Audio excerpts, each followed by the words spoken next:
Alexander and the terrible, horrible, no good, very bad day.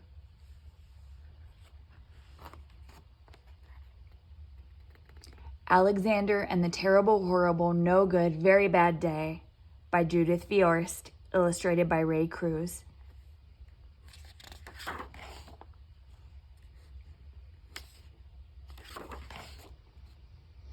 I went to sleep with gum in my mouth, and now there's gum in my hair. And when I got out of bed this morning, I tripped on the skateboard, and by mistake I dropped my sweater in the sink while the water was running, and I could tell it was going to be a terrible, horrible, no good, very bad day.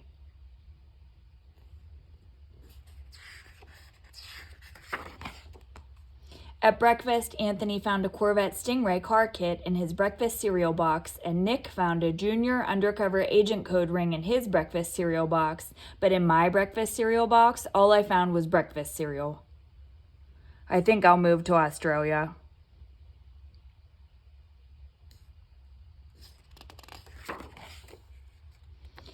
In the carpool, Mrs. Gibson let Becky have a seat by the window.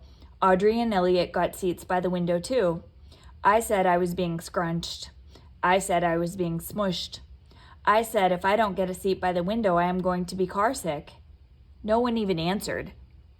I could tell it was going to be a terrible, horrible, no good, very bad day.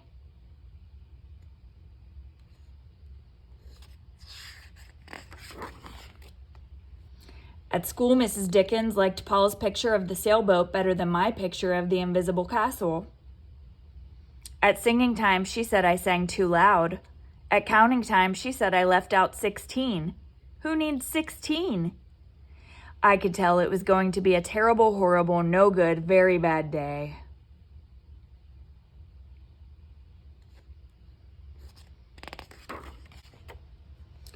I could tell because Paul said I wasn't his best friend anymore. He said that Philip Parker was his best friend and that Albert Moyo was his next best friend and that I was only his third best friend. I hope you sit on a tack, I said to Paul.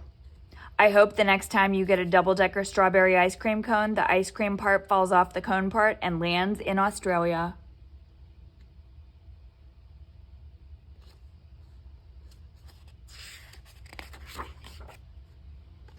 There were 2 cupcakes in Philip Parker's lunch bag, and Albert got a Hershey bar with almonds, and Paul's mother gave him a piece of jelly roll that had little coconut sprinkles on the top. Guess whose mother forgot to put in dessert? It was a terrible, horrible, no good, very bad day.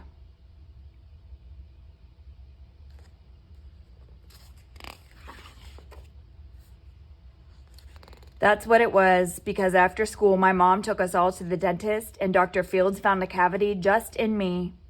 Come back next week and I'll fix it, said Dr. Fields. Next week, I said, I'm going to Australia.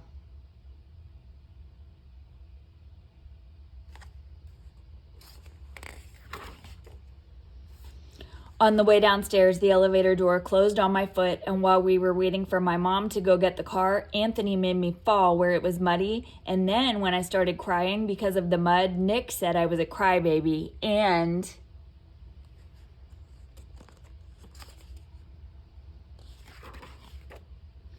while I was punching Nick for saying crybaby, my mom came back with the car and scolded me for being muddy and fighting. I am having a terrible, horrible, no good, very bad day, I told everybody. No one even answered.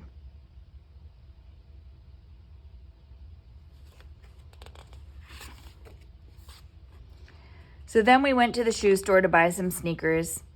Anthony chose white ones with blue stripes. Nick chose red ones with white stripes.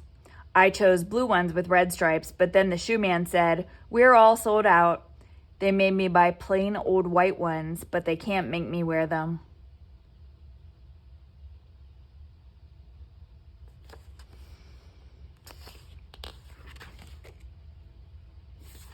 When we picked up my dad at his office, he said I couldn't play with his copying machine, but I forgot. He also said to watch out for the books on his desk, and I was careful as could be except for my elbow. He also said don't fool around with his phone, but I think I caught Australia. My dad said, please don't pick him up anymore. It was a terrible, horrible, no good, very bad day.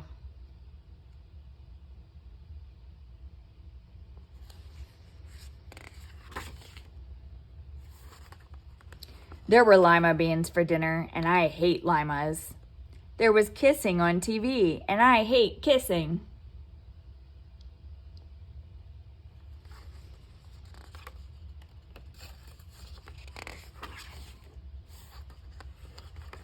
My bath was too hot. I got soap in my eyes. My marble went down the drain, and I had to wear my railroad train pajamas. I hate my railroad train pajamas.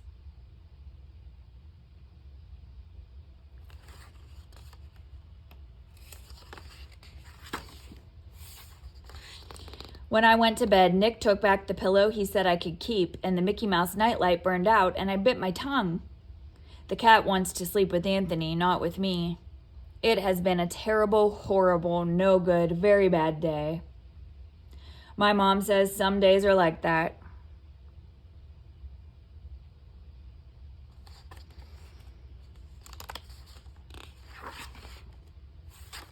Even in Australia.